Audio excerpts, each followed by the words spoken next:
a discussion on the impact of environmental, social, and governance, or ESG, considerations on supply chains.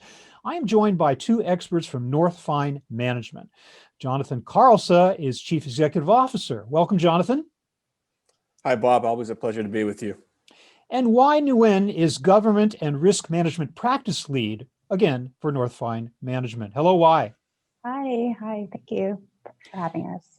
Jonathon, let me start with you just for a broad perspective. Why does ESG matter now? Yeah, it's an interesting question, and not to turn the topic on its head, but I'd argue ESG has, or at least should have, always mattered. What we're talking about is environmental considerations of the activities that corporations engage in, the social considerations, and governance. And I mean, for good governance and business done well, these have always mattered. I think the reason people are talking about ESG more now is because it's become packaged as something that holistically we can wrap our head around. It's one place to talk about environment, social considerations, and governance. But in addition, it's become a topic that rightfully has captured the imagination of a lot of shareholders. And when shareholders get behind something, corporate boards begin to listen. And I think that's one of the key things that's changed. Mm-hmm. When shareholders start to care, when the stock price is affected, the stock price is affected when customers care. So really the underlying thing is you're suggesting, implying that the general public is becoming more aware of the importance of ESG, right? Absolutely. Yeah. What's your perspective on this? Jonathon just spoke of a package. It's a huge package. Those are three things that can each be taken separately. What is the impact on companies? What is the risk that companies are facing for failure to properly embrace ESG programs today? I agree with Jonathon. Like environmental, social, and governance issues have always mattered because they speak to the collective sustainability of a company. So, all these aspects are managing the long-term health of a company. The real risk, so ESG, if Jonathon hadn't mentioned this, it comes from a term from the investment community. It's borrowed from the investment community. It means a sustainable investment.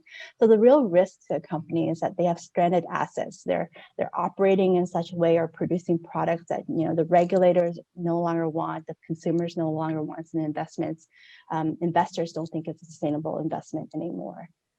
I think what's really new is in the past couple of years, like the big standard setters like COSO for internal controls and ISO have issued guidance for companies to be able to implement and be able to measure their efforts against an industry benchmark. Mm-hmm. The word sustainable takes on a new and much broader meaning these days. As originally used, it seemed to refer expressly to environmental concerns, environmental sustainability. Now we're talking about business sustainability based on these precepts. But how does one begin to achieve sustainable ESG performance? I'm wondering, Jonathon, help us understand how you can even get started on what appears to be a massive effort on the part of any company. Yeah, I mean, sustainability has always been a massive effort, but one of the things, I think you've nailed it on the head, Bob, the focus on sustainability, again, is not a new idea. I mean, there's a number of natural crossovers between ESG and operations, because operations has always been a focus on efficiency and waste reduction. And the mindset of operations, especially around lean and waste reduction, dovetails very well with the idea of sustainability. When we're talking about waste reduction, we're literally talking about things that directly impact both the environmental and social components of ESG. To directly answer your question, how do you get started? I think in some cases, it's just a matter of recognizing that some of the activities you're doing already fall under the ESG umbrella. And I think another element of that is to recognize that although ESG has become a convenient watchword for this very big package of environmental, social, and governance considerations, too many companies think this is something they can task a person or a middle management task force with. And what we're talking about when we talk about ESG is really the culture of a company. Is a company built towards responsible management with respect to the environment, with respect to social issues, and with respect to the way it governs. And for that reason, when we're looking at achieving sustainable ESG performance, this isn't a thing to give to a director or to a task force. Mhm. This is a top-down cultural approach to how we approach business as a corporation. Top down, interesting, because again, I'm interested in why in your title includes the word risk. So many companies are now embracing this from a risk perspective. How do you filter it down from a high level, from the C-suite into the operations level? How do you make these things happen on a daily basis within a company from a risk perspective? From a risk perspective, ESG is just a natural extension of your risk management program. So from a tactical perspective, all the activities, as Jonathon mentioned, are not new. So the activities that you do for ESG monitoring are the same as the activities you do for risk management monitoring. And that is from across the C-suite down to the front line. And that includes looking at the stakeholders. It looks at upcoming risks and scanning the horizon for upcoming risks. Risk includes like changing regulations. So Europe has been very, very progressive with ESG regulations. So we need to be aware of that and making sure that our business and our operations are going to be able to change when regulations change. When consumer preferences change, consumer activism is really, really vocal right now. And third-party risk management and geopolitical risk in your supply chain. So all those activities should already be baked into your organization. As Jonathon mentioned, it is not about a package or something that you sprinkle on top as an afterthought. It really has to be built into your organization. It starts with your board. It goes across your organization. And It's in the DNA of who you are. It goes to your suppliers, your vendors, and outsourcers, and it has to be a cultural effort. And it can't be a branding thing or a marketed thing or even an HR initiative. It really has to be part of your strategic plans. Yeah, Absolutely. Jonathon, as companies embark on these efforts, where do they often stumble the most? Well, one of the challenges in making ESG efforts succeed is translating, especially from an operational mindset, where we operations folks tend to be fairly tangible, very metrics driven, and at first blush, when you're looking at issues regarding the environment, society, and governance, these are not things that are immediately obvious as tangible, measurable initiatives. That said, I mean, like Y made mention of, COSO and the ISO now have guidance and frameworks. So we are moving towards a prescribed set of metrics that can be used to measure success in these areas. But I think the biggest challenge is companies saying, yeah, we believe in not impacting the environment unnecessarily. We believe in doing good socially. Mm-hmm. Now, what do? How do we measure that? Let's do some things, but how do we actually define success? That's one of the big challenges. Yeah.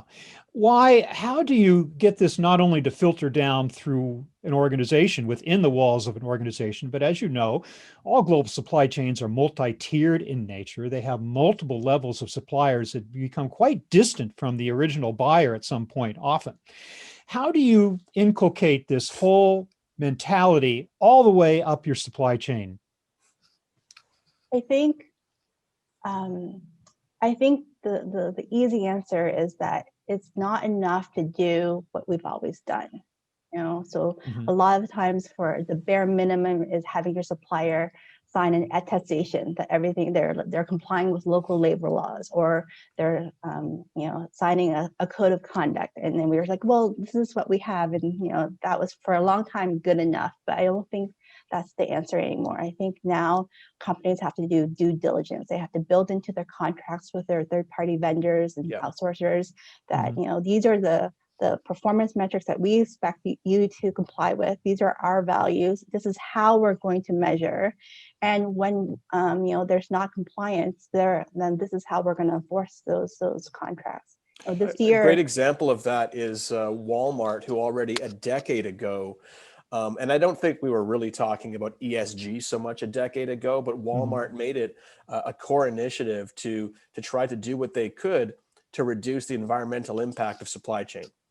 So I remember at the time, as a member of the transportation community, Walmart being in some of the supply chains we dealt with, having initiatives that required that their logistics carriers met certain efficiency requirements. And we're not just talking about the Class 8 rigs they were driving needed to be certain level of fuel efficiency, but the tires needed to be certified low rolling resistance. The trailers needed to have aerodynamic considerations on them. And this is like after a grace period, you no longer could deliver to a Walmart DC unless your fleet met these requirements. Helps to be Walmart, helps to be the 800-pound gorilla. Yeah, absolutely. To especially if dictate you're these doing terms. good. Especially if you're doing good. But at the end of the day, irrespective of whether or not you're an 800-pound gorilla or a smaller primate in the supply chain, there's two ways you're going to get people to come along.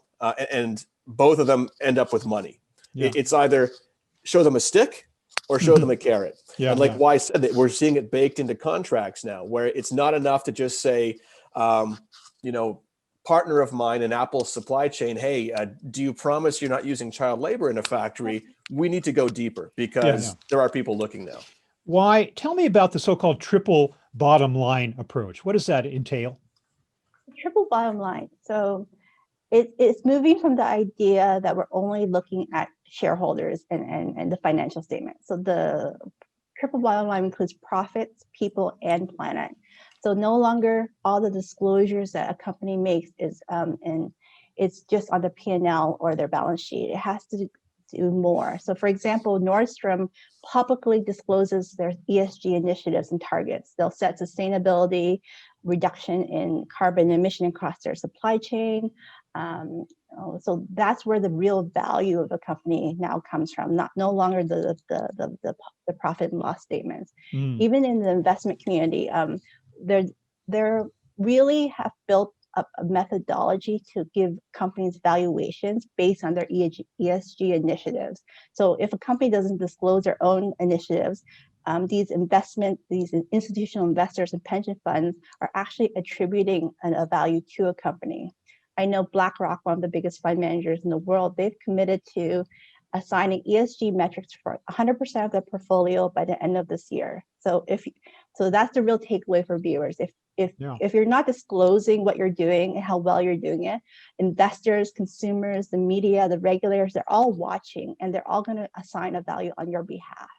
Seems like it does dovetail with the recent statement by the Business Roundtable of redefining the purpose of a corporation to go way beyond just your shareholders. It seems like ESG is a great way to embrace this whole larger universe of concerns that we're looking at. But I want to thank both of you, Jonathon Karelse and Nguyen, for joining me to talk about this increasingly critical issue of ESG, environmental, social, and governance. Thanks for being with me today. Thanks for having us, Bob. Thanks for having us.